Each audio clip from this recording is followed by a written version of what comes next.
कुछ स्वादिष्ट है बनाना तो playrecipes.com पे जरूर है आना।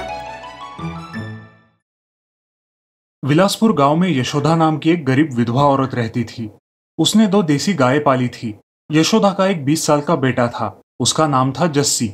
हर रोज यशोदा जस्सी को सुबह सुबह उठाती और उसे गाय का दूध निकालना सिखाती। जस्सी, जस्सी उठो बेटा, सूरज निकल आया है। उठो जल्दी और गाय का दूध निकालो। मुझे दूध बेचने गांव में जाना है। इस प्रकार जस्सी रोज सुबह यशोदा के साथ गाय का दूध निकालता और फिर यशोदा घर घर जाके उसे बेचती। इन्हीं पैसों से उनका घर चलता था। एक दिन जस्सी ने यशोदा से पूछा, माँ, हमारे पास सिर्फ 2 गायें हैं। अगर ज्यादा होती तो हम ज्यादा पैसे कमा सकते थे। हाँ, तुम सही कह रहे हो बेटा, लेकिन क्या करें, इन गायों का दूध बेच के जो पैसा आता है उससे तो जैसे तैसे हमारा घर चलता है। अब और गाय खरीदने की हमारी हैसियत नहीं है। एक दिन यशोदा और जस्सी रोज की तरह गाय का दूध निकाल रहे थे, लेकिन एक गाय से एक बूंद भी दूध नहीं निकल रहा था। जस्सी, पता नहीं क्या हुआ है, कुछ दिनों से ये गाय दूध नहीं दे रही। जरा डॉक्टर को बुलाओ तो। डॉक्टर ने आके यशोदा के गाय की जांच की। यशोदा चाची, इस गाय की अब उम्र हो गई है, ये अब दूध नहीं देगी। बेहतर होगा आप इसे बेच दे। ठीक है डॉक्टर। माँ, क्या तुम हमारी गाय को सच में बेच दोगी? हाँ बेटा, तुमने सुना नहीं डॉक्टर ने क्या कहा? लेकिन माँ, इस गाय ने हमारी कितने सालों से सेवा की है। अब उसे ऐसे हालत में बेचना गलत है। क्या मैं इसकी देखभाल कर सकता हूँ? अच्छा ठीक है बेटा, तुम इसका ख्याल रखना। दिन बीत रहे थे। जस्सी बड़े प्यार से उस बूढ़ी गाय का ख्याल रखता था, लेकिन एक दिन अचानक दूध देने वाली दूसरी गाय मर गई और यशोदा पर संकट टूट पड़ा। हे भगवान, गरीब के साथ कैसा अन्याय कर रहे हो। अब हम अपना गुजारा कैसे करेंगे? माँ, अब क्या करें? देखो बेटा, अब हमें इस बूढ़ी गाय को बेचना ही होगा। दूसरा कोई विकल्प नहीं दिख रहा। इसे बेचकर जो पैसे आएंगे उससे हम कुछ व्यापार शुरू कर सकते हैं। नहीं माँ, नहीं। ये गाय हमारा इकलौता सहारा है, हमारे परिवार का हिस्सा है। हम इसे नहीं बेचेंगे। मैं कुछ नौकरी धंधा ढूंढ लूंगा, आप चिंता मत कीजिए। जस्सी ने दूसरे ही दिन से काम ढूंढना शुरू किया। एक धनवान आदमी के पास उसे गाय संभालने और दूध निकालने का काम मिल गया। जस्सी रोज उनकी गायों का दूध निकालता, बाजार में बेचता और पैसे मालिक को दे देता। लीजिए सेठ जी, आज के पैसे। मुझे मेरी तनख्वाह दे दीजिए, मैं निकलता हूँ। इस प्रकार जस्सी अपने परिवार की परवरिश करने लगा।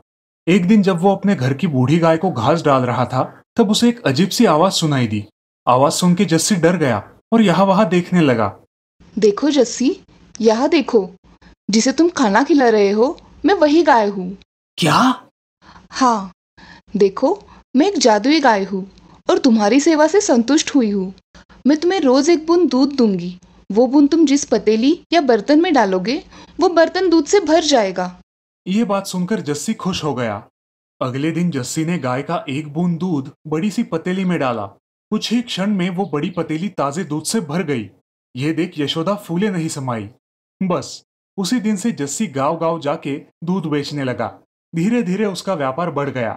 उसने बहुत सारी गायें खरीदी और अब वो और यशोदा खुशी खुशी अपना जीवन व्यतीत करने लगे। दोस्तों, इस कहानी से हमें यह सीख मिलती है कि ईमानदारी और मेहनत हमें हमेशा अच्छे ही फल देती है। बेलगांव में छोटू नाम का एक रसगुल्ला बेचने वाला रहता था। उसके रसगुल्ले बेलगांव में बहुत मशहूर थे। छोटू बहुत ही सीधा साधा और भोला था, दिल का बड़ा ही साफ। छोटू की पत्नी शालिनी घर पर रसगुल्ले बनाती और छोटू शहर जाकर उन्हें बेचा करता था। उसके भोले स्वभाव के कारण लोग उसे ठगते थे। सुनिए, जरा चौकन्ना रहना, ग्राहकों से सही सही पैसे लेना। आजकल कुछ खास मुनाफा नहीं हो रहा। छोटू की बेटी स्वीटी स्कूल से आने के बाद दुकान में बैठ के अपना होमवर्क करती थी। उस गांव में दीपक और मनोज नाम के 2 दोस्त थे जो लोगों को ब्याज पे पैसे देते थे। हर रोज सुबह गले में बैग डाल के वो छोटे छोटे ठेलों वालों को दिन भर के लिए ब्याज पर पैसे देते थे और शाम को उनसे ब्याज सहित पैसे वापस लेते थे। लेकिन ये वसूली करते करते वो दोनों वही ठेलों पर पाव भाजी, वड़ा पाव इत्यादि सब मुफ्त में खाते थे।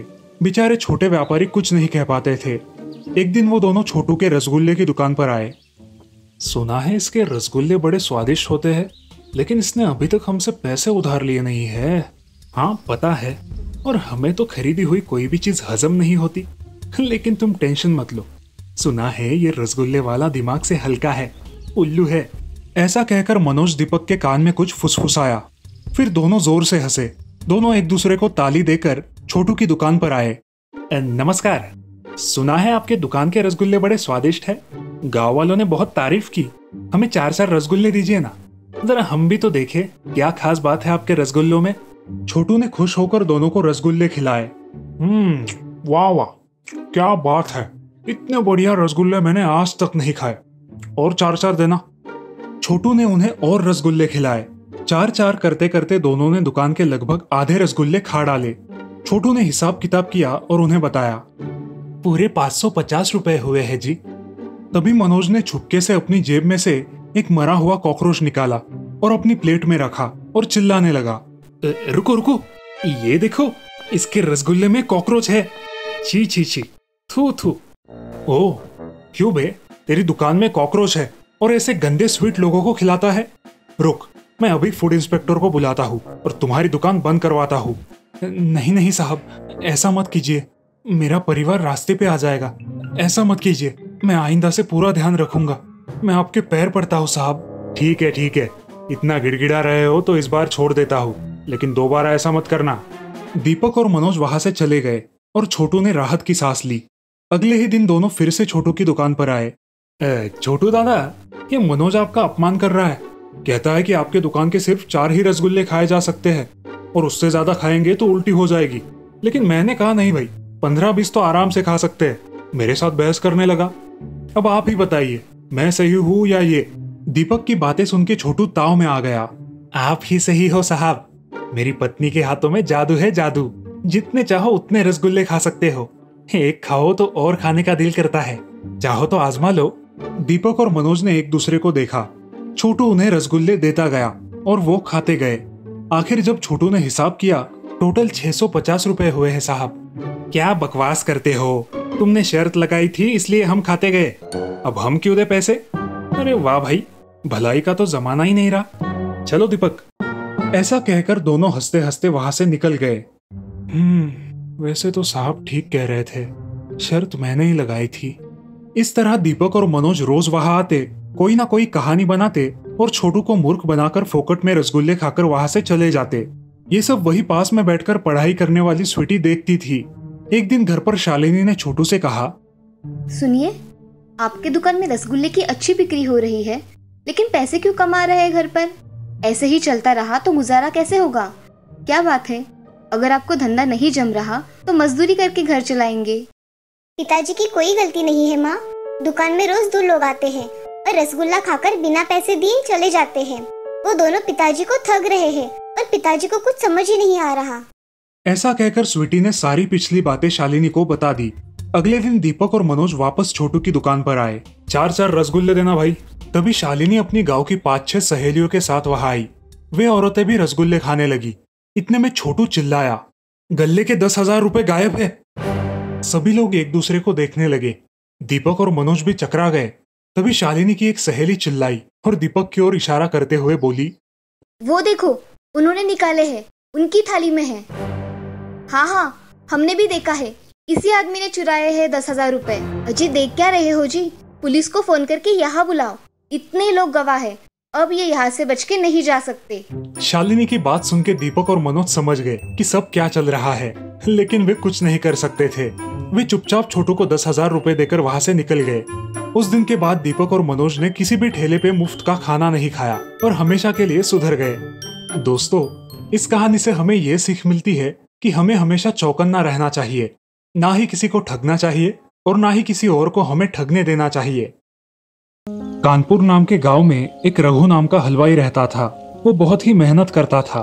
उसकी की हुई मेहनत रंग भी लाया करती थी और उसकी बनाई सारी मिठाइयाँ लोगों को बहुत पसंद आती थी। उसके घर में उसकी पत्नी सीमा उसका काम में हाथ बटाया करती थी, जिससे उसका काम हल्का हो जाता था। सीमा और रघु का स्वभाव बहुत अच्छा था। वो गाँव वालों की हमेशा मदद किया करते थे।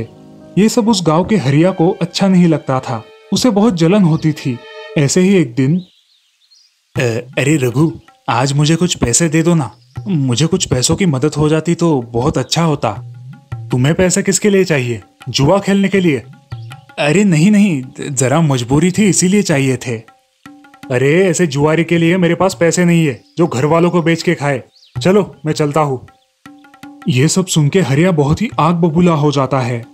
ये रघु खुद को बहुत अक्लमंद समझता है, इसकी अकल तो मैं ठिकाने लाऊंगा।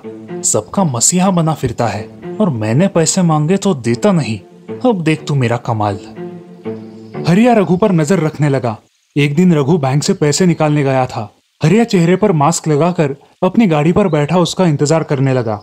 जैसे ही रघु बैंक से बाहर आया, हरिया ने उसके हाथ से पैसों का बैग खींच लिया और उसे धक्का देकर वहां से रफा दफा हो गया। अरे पकड़ो पकड़ो, चोर मेरा बैग लेकर भाग रहा है, पकड़ो कोई उसे। अब सारे गांव वाले उस चोर के पीछे भागते हैं, मगर वो भाग जाता है और इधर रघु जमीन पर गिर जाता है। गांव वाले उसे उठाते हैं और उसे पानी देते हैं। अरे मेरा पैसों का भरा बैग लूट कर ले गया। अब रघु दुखी मन से अपने घर चला जाता है और अपनी पत्नी से सारी घटना बयां करता है। अब हम क्या करें? हमें कुछ ना कुछ तो करना ही होगा, हम चुप नहीं बैठ सकते। चलो आज ही पुलिस स्टेशन में जाकर रिपोर्ट दर्ज करवा के आते हैं। मैं भी आपके साथ आती हूँ, क्या पता कुछ हो जाए तो। ठीक है चलो। अब हरिया घर जाकर अपने कपड़े बदल कर उस बैग में देखता है। उस बैग में ढेर सारा पैसा होता है। वो पैसों की बैग अलमारी में छुपा कर रख देता है। अजी, इस बैग में क्या है? आपने बताया भी नहीं और अलमारी में रख दिया। अरे बाद में बताऊंगा। हमारे गांव में रघु हलवाई को किसी चोर ने लूट लिया। अब वो रघु पुलिस स्टेशन जाने वाला है। ऐसी सजा होनी चाहिए कि वो चोर भी अगली बार चोरी करने से डरे। चुप बैठ, जा अपना काम कर, निकल यहाँ से। अब हरिया गहरी सोच में डूब जाता है। क्या करूं?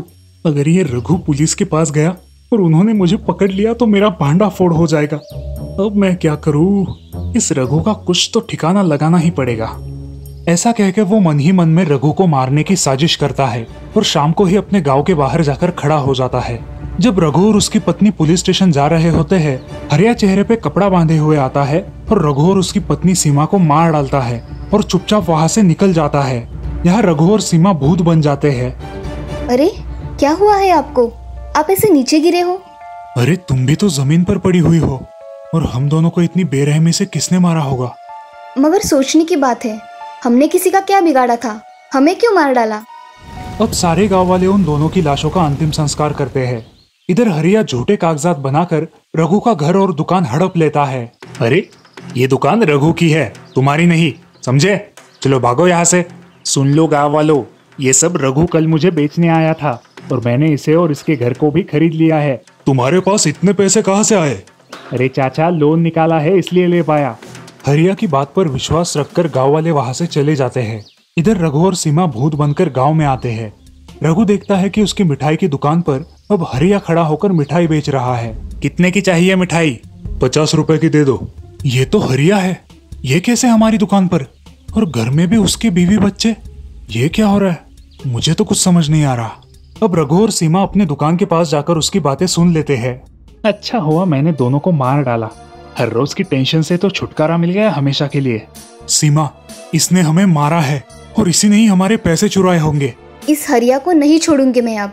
देखो कैसे मजा चखाती हूँ। पैसों के लिए मारा ना, अब पैसों से ही मरेगा। मेरा सब हड़प कर नाक की तरह मेरी संपत्ति पे बैठा है, इसका कुछ करना ही होगा। ये सारी जायदाद गरीबों के नाम आए और जरूरतमंदों के काम आए तो हमें मुक्ति मिल जाए। रघु और सीमा अब हरिया से बदला लेने का सोचकर घर जाने वाले रास्ते पर खड़े हो जाते हैं। तभी हरिया की नजर उन पर पड़ती है। वो क्या दिख रहा है भाई? जरा जाके देखता हूँ। भूत भूत, भागो! ऐसा कहकर वो भागने लगता है। रघु और सीमा के भूत उसका पीछा करके उसे पकड़ लेते हैं। क्यों रे हरिया, हमें क्यों मारा था? पैसे का लालच इतना बढ़ गया कि तू खून करने लगा। अब किसकी जान लेने वाला है तू? माफ कर दो रघु भाई, मुझसे बहुत बड़ी गलती हो गई। अब ऐसी गलती नहीं करूंगा। अच्छा, ऐसी गलती फिर नहीं होगी तो चलो हमें जिंदा कर दो। कर सकते हो? माफ कर दो, सच में मुझसे बहुत बड़ी गलती हो गई। अब तुझे एक काम करना है, हम जैसा बताएंगे तुझे वैसा ही करना है।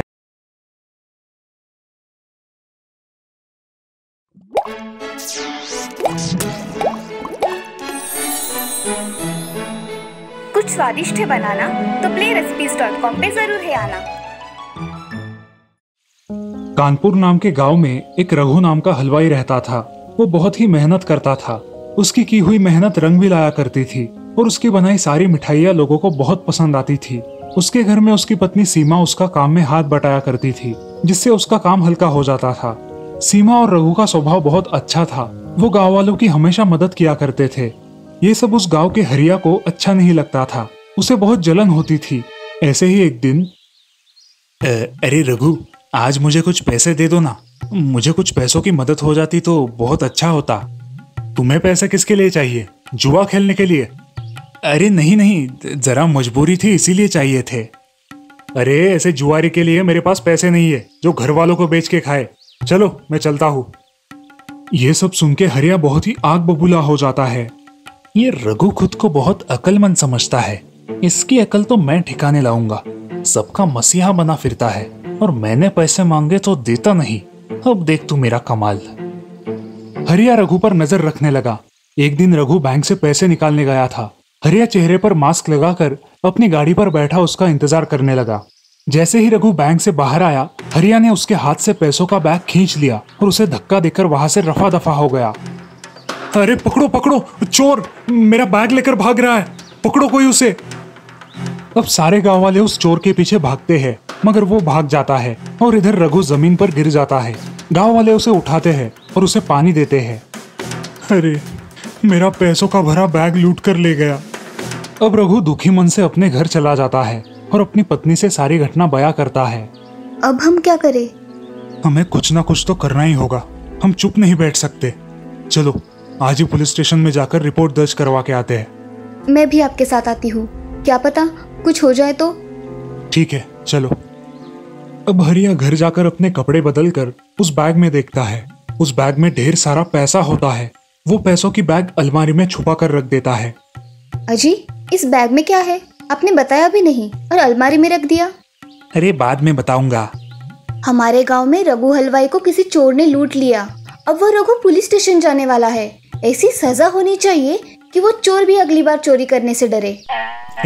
चुप बैठ, जा अपना काम कर, निकल यहाँ से। अब हरिया गहरी सोच में डूब जाता है। क्या करूं? अगर ये रघु पुलिस के पास गया और उन्होंने मुझे पकड़ लिया तो मेरा भांडा फोड़ हो जाएगा। अब मैं क्या करूं? इस रघु का कुछ तो ठिकाना लगाना ही पड़ेगा। ऐसा कहकर वो मन ही मन में रघु को मारने की साजिश करता है और शाम को ही अपने गांव के बाहर जाकर खड़ा हो जाता है। जब रघु और उसकी पत्नी पुलिस स्टेशन जा रहे होते हैं, हरिया चेहरे पे कपड़ा बांधे हुए आता है और रघु और उसकी पत्नी सीमा को मार डालता है और चुपचाप वहाँ से निकल जाता है।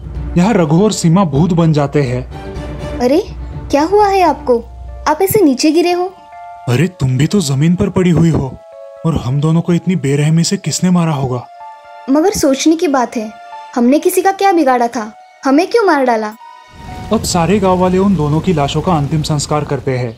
इधर हरिया झूठे कागजात बनाकर रघु का घर और दुकान हड़प लेता है। अरे ये दुकान रघु की है, तुम्हारी नहीं, समझे?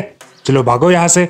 सुन लो गांव वालों, ये सब रघु कल मुझे बेचने आया था और मैंने इसे और इसके घर को भी खरीद लिया है। तुम्हारे पास इतने पैसे कहाँ से आए? अरे चाचा, लोन निकाला है इसलिए ले पाया। हरिया की बात पर विश्वास रखकर गांव वाले वहां से चले जाते हैं। इधर रघु और सीमा भूत बनकर गांव में आते हैं। रघु देखता है कि उसकी मिठाई की दुकान पर अब हरिया खड़ा होकर मिठाई बेच रहा है। कितने की चाहिए मिठाई? 50 रुपए की दे दो। ये तो हरिया है, ये कैसे हमारी दुकान पर? और घर में भी उसके बीवी बच्चे। ये क्या हो रहा है? मुझे तो कुछ समझ नहीं आ रहा। अब रघु और सीमा अपनी दुकान के पास जाकर उसकी बातें सुन लेते हैं। अच्छा हुआ मैंने दोनों को मार डाला। हर रोज की टेंशन से तो छुटकारा मिल गया हमेशा के लिए। सीमा, इसने हमें मारा है और इसी ने ही हमारे पैसे चुराए होंगे। इस हरिया को नहीं छोड़ूंगी मैं अब। देखो कैसे मजा चखाती हूँ। पैसों के लिए मारा ना, अब पैसों से ही मरेगा। मेरा सब हड़प कर नाक की तरह मेरी संपत्ति पे बैठा है। इसका कुछ करना ही होगा। ये सारी जायदाद गरीबों के नाम आए और जरूरतमंदों के काम आए तो हमें मुक्ति मिल जाए। रघु और सीमा अब हरिया से बदला लेने का सोचकर घर जाने वाले रास्ते पर खड़े हो जाते हैं। तभी हरिया की नजर उन पर पड़ती है। वो क्या दिख रहा है भाई? जरा जाके देखता हूँ। भूत भूत, भागो! ऐसा कहकर वो भागने लगता है। रघु और सीमा के भूत उसका पीछा करके उसे पकड़ लेते हैं। क्यों रे हरिया, हमें क्यों मारा था? पैसे का लालच इतना बढ़ गया कि तू खून करने लगा। अब किसकी जान लेने वाला है तू? माफ कर दो रघु भाई, मुझसे बहुत बड़ी गलती हो गई। अब ऐसी गलती नहीं करूंगा। अच्छा, ऐसी गलती फिर नहीं होगी तो चलो हमें जिंदा कर दो, कर सकते हो? माफ कर दो, सच में मुझसे बहुत बड़ी गलती हो गई। अब तुझे काम करना है, हम जैसा बताएंगे तुझे वैसा ही करना है। हाँ हाँ करूँगा, आप बोलकर तो देखो। हमारी जितनी भी संपत्ति है उतनी सारी जल्द ही हमारे गांव के गरीबों में बांट दे और बची हुई जमा पूंजी अनाथ आश्रम में दे दे। मैं ऐसा ही करूँगा, बस आप मुझे छोड़ दो। अब हरिया गांव में आकर सारी संपत्ति दान कर देता है और बची हुई संपत्ति अनाथ आश्रम को देता है। उसके मन में एक विचार आता है, क्यों ना गांव के बाबा से मदद मांगू, इन भूतों से छुटकारा मिल जाएगा। ये सोचकर वो बाबा के पास चला जाता है। बाबा, ये भक्त आपके शरण में आया है, मेरी रक्षा कीजिए बाबा। क्या हुआ, ऐसे क्यों बात कर रहे हो? बाबा, मेरे पीछे 2 भूत लगे हुए हैं, उनसे मुझे छुड़वा दो। अब बाबा ध्यान में मग्न हो जाते हैं और उन्हें सब पता चल जाता है। दुष्ट, पापी, खुद गुनाह करता है और अपने प्राणों की भीख मांगता है। मैं तेरी कोई सहायता नहीं कर सकता, निकल जा यहाँ से। बाबा, बड़ी आशा लेकर आया था आपके पास, आप बचा लो ना मुझे बाबा। अगर तू यहाँ 10 मिनट और रहा ना तो मैं तुझे श्राप दे दूंगा, चला जा यहाँ से। अब हरिया बहुत डर जाता है और अपनी पत्नी को सारी बात बताता है। अरे, ये क्या अनर्थ कर दिया तुमने? तुम्हें उन पैसों ने अंधा कर दिया है। देवता समान रघु और सीमा को मार डाला। कुछ तो शर्म करो। अब मैं क्या करूं? आप उनकी सारी इच्छाएं पूरी करो और खुद को पुलिस के हवाले कर दो। पागल हो गई हो क्या? वो मुझे फांसी लगा देंगे, मैं नहीं जाऊंगा। निर्मला बच्चों को लेकर अपने माँ के घर चली जाती है। अब हरिया को क्या करे समझ नहीं आता। अब वो रघु की सारी संपत्ति दान कर देता है और उनके पास चला जाता है। अरे रघु भाई, कहाँ हो आप? मार डालो मुझे, जैसे मैंने आपको मारा था वैसे ही आप भी मुझे मार डालो। जिस संपत्ति के लिए तूने हमें मारा वो तुझे छोड़ के चली गई, घर परिवार सब छूट गया। अब क्या करेगा? अब तो तुझे मार के भी फायदा नहीं, तू पहले से ही मरा हुआ है। तूने हमारी जान ली है, मगर आज कई लोगों की जिंदगी को सहारा देकर आया है, इसलिए अब हम तुझे नहीं मारेंगे। तुझे हमारा काम पूरा करना होगा जिंदगी भर। बोल, मंजूर है? हाँ करूंगा ना भाभी, आप जैसा बोलोगे वैसा ही करूंगा। आप चिंता मत करो, ये हरिया आपका हमेशा ऋणी रहेगा और सदा गरीबों की मदद करेगा। अब हम तुम पे हमेशा ध्यान रखेंगे और तुमसे काम करवा लेंगे। हाँ रघु भाई, आप मुझ पे ध्यान रखो, अब इस पुण्य काम में कोई कमी नहीं होगी। इस तरह रघु और सीमा हरिया पर नजर रख के अपना काम करवा लेते हैं और हरिया भी अब मन लगाकर गांव वालों की सेवा करने लगता है। अब वो गांव बहुत खुश रहता है, मगर गांव वाले आज भी रघु और सीमा की यादें निकालते रहते हैं। इस कहानी से हमें ये सीख मिलती है कि कभी भी किसी का बुरा नहीं करना चाहिए, अच्छे कर्मों का फल अच्छा ही होता है। बहुत पुराने समय की बात है, आजमगढ़ नाम के एक गांव में फारूक नाम का एक आदमी अपने 3 बेटों के साथ रहता था। वो उस राज्य में अपनी दुकान में तरह तरह के साबुन बेचता था, मगर उस समय लोग बर्तन, रेत और कपड़े भी बिना साबुन के धोते थे, जिस वजह से फारूक का धंधा कम चलता था और इसके कारण उनके 2 वक्त के खाने के भी लाले पड़ते थे। दिन भर साबुन बेचकर भी उनका गुजारा नहीं होता था। पिताजी, आज से आप काम पर मत जाइए, आज से काम पर मैं जाऊंगा। अरे बेटा, तुम अभी छोटे हो, तुम मत करो, तुमसे बड़े भी तो कुछ नहीं करते। नहीं नहीं पिताजी, आप काम पर नहीं जाएंगे। ऐसा कहकर असलम उसी राज्य में काम करने के लिए जाता है। बाजार जाकर उसे जो भी काम मिले वो कर लेता था। कभी बोझ उठा लेता तो कभी किसी का सामान बेच देता था। जिसको जैसी मदद चाहिए उसे मदद कर देता था। उसके बदले में जो भी दाम मिले उस कमाई से उनका घर का गुजारा होता था। फारूक उसके बेटे को खुद के पैरों पर खड़ा देख बहुत खुश था। एक दिन असलम बाजार में काम कर रहा था, तभी वहां एक शाही फरमान आता है, सबने अपने सर झुका लिए जाए, राजकुमारी इस रास्ते से जा रही है, सब रास्ते के किनारे खड़े हो जाए। सारे लोग रास्ते के किनारे खड़े हो जाते हैं और राजकुमारी की पालकी वहां आती है। अचानक पास ही के जंगल से एक शेर वहां आता है और सारे लोग भागने लगते हैं। शेर राजकुमारी के पालकी के पास आता है और जोर जोर से गुर्राने लगता है। उसी समय असलम पास ही लोहा पिघलाने वाली दुकान से एक जलती हुई लकड़ी उठाकर उस शेर के सामने खड़ा हो जाता है। राजकुमारी बहुत डर जाती है और पालकी से निकल के असलम के पीछे खड़ी हो जाती है। असलम बड़ी बहादुरी से शेर को भगा देता है। आपका बहुत बहुत धन्यवाद, आपने मेरी जान बचाई है। मंत्री जी, स्वर्ण मुद्राएं इनको भेंट दीजिए। ऐसा कहकर राजकुमारी वहां से चली जाती है और असलम घर लौट आता है। वो कुछ खोया खोया सा है। क्या हुआ असलम, तुम कुछ खोए खोए से हो? कुछ नहीं पिताजी, जिस राजकुमारी को मैंने बचाया उसके बदले में मुझे ये स्वर्ण मुद्राएं मिली है। तो जरा सोचिए, उस राज्य में काम करने वाले लोगों की कितनी कीमत होगी। पिताजी, मुझे लगता है हमें भी उस राज्य में जाना चाहिए। ऐसा सोचकर वे दोनों जाने के लिए निकलते हैं। राज्य से निकलकर उन्हें बहुत घना जंगल लगता है और उस जंगल के खत्म हो जाने के बाद एक बहुत बड़ा रेगिस्तान। रेगिस्तान में दिन में सफर करना मुश्किल होगा, इसलिए वो सोचते हैं कि रात में रेगिस्तान में सफर करेंगे। ऐसे ही दिन बीत रहे थे। एक दिन वे दोनों सोए हुए थे, तभी असलम को किसी आदमी की दर्द भरी आवाज सुनाई दी। असलम उठकर उस आदमी को देखने जाता है। असलम उसके पास जाता है और उसे अपने पास का पानी पिलाता है। वो बूढ़ा आदमी असलम को धन्यवाद देता है और उसे एक जादुई कप देता है। बेटा, इस कप में पानी की 5 बूंदें डालना और ये तुम्हें आगे क्या होने वाला है ये सब बता देगा। ऐसा कहकर वो आदमी गायब हो जाता है और असलम के हाथ में वो कप रह जाता है। असलम अपने पिता को जाकर ये सारी बात बताता है, लेकिन उनका इस पर विश्वास नहीं होता। वो दोनों अपनी आगे की यात्रा करने के लिए निकलते हैं। तभी रास्ते में उन्हें फिर एक जंगल लगता है। अचानक उस घने जंगल से एक शेर बाहर आता है। शेर उनके सामने खड़ा हो जाता है। इस बार उनके पास अपने रक्षण के लिए कुछ भी नहीं है। शेर गुर्राते हुए उनकी तरफ बढ़ने लगता है। उसी समय राजकुमारी चित्रांगना वहां मशाल लेके खड़ी हो जाती है। राजकुमारी ने उस शेर को अपनी मशाल दिखाकर भगा दिया और असलम के पास आई। धन्यवाद राजकुमारी, आपने हमारी जान बचाई। धन्यवाद? किस बात का? आपने उस दिन मेरी जान बचाई और आज मैंने आपकी जान बचाई। लेकिन राजकुमारी, आप यहाँ कैसे? मैं अपने पिता के साथ यात्रा के लिए आई थी और यहाँ पे रात को विश्राम करने रुकी हूँ। आप अब हमारे अतिथि बनकर हमारे राज्य में 8 दिन तक रहिए। बाद में आप अपने घर लौट सकते हैं। आप अब हमारे शाही अतिथि हैं। चलिए। असलम अब राजमहल में रहने लगा। एक दिन अचानक उसे उस जादुई कप की याद आई। उसने तुरंत वो कप निकाला और उसमें 5 बूंद पानी डाला। तब उसे दिखाई दिया कि राजा को कोई शैतान मारने वाला है। वो तुरंत यह सूचना राजा को देता है। महाराज, आपकी जान को खतरा है, कोई आपको